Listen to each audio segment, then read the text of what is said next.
श्रीप्राशर जी बोले, हे द्विज, इस प्रकार भगवान विष्णु जी के भक्ति में प्रहलाद अपने आप को भूल गए। उस समय उन्हें श्री विष्णु भगवान के अतिरिक्त और कुछ भी प्रतीत न होता था और शुद्ध अंतःकरण में ज्ञान स्वरूप अच्युत श्री विष्णु भगवान विराजमान हुए।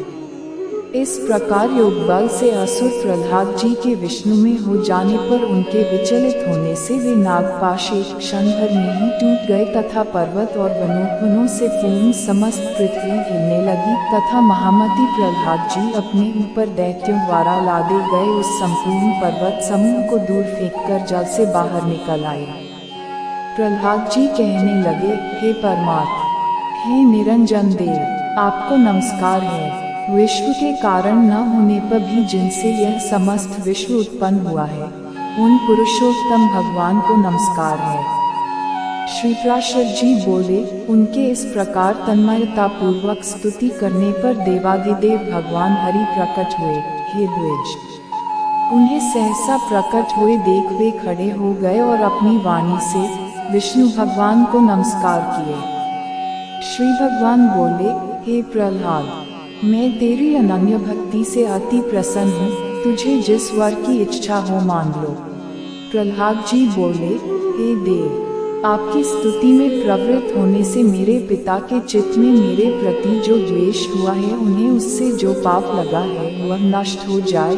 इसके अतिरिक्त मेरे शरीर पर जो शस्त्राघात किए गए, मुझे अग्निसमूह में डाला गया तथा और भी जो दुर्व्यवहार पिताजी ने मेरे साथ किए हैं, वे सब आप में भक्ति रखने वाले पुरुष के प्रति द्वेष होने से उन्हें उनके कारण जो पाप लगा है, उन सभी का पाप मुक्त कर दीजिए।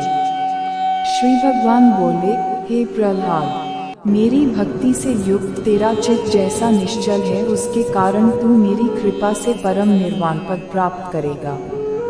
श्रीप्राशर जी बोले, हे मैत्रेय, ऐसा कह भगवान उनके देखते देखते अंतर्धान हो गए और उन्होंने भी फिर आकर अपने पिता के चरणों की वंदना की।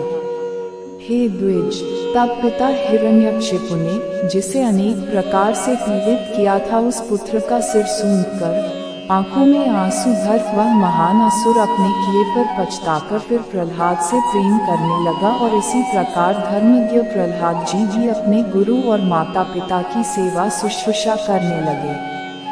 हे मैत्रेय, तदनंतर नरसिंह रूपधारी भगवान विष्णु द्वारा पिता के मारे जाने पर वे दैत्यों के राजा हुए और कर्माधिकार के क्षीण होने पर पुण्य पाप से रहित हो भगवान का ध्यान करते हुए उन्होंने परम निर्वाण पद प्राप्त किया।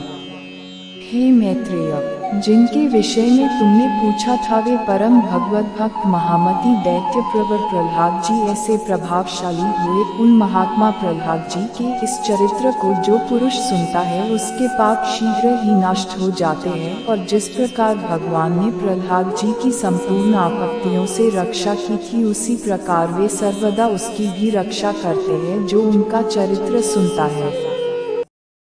इस पुराण का अगले पार्ट आप सुनना चाहते हैं तो कृपया कमेंट करें और चैनल को सब्सक्राइब कर बेल आइकॉन को भी दबाना ना भूलें।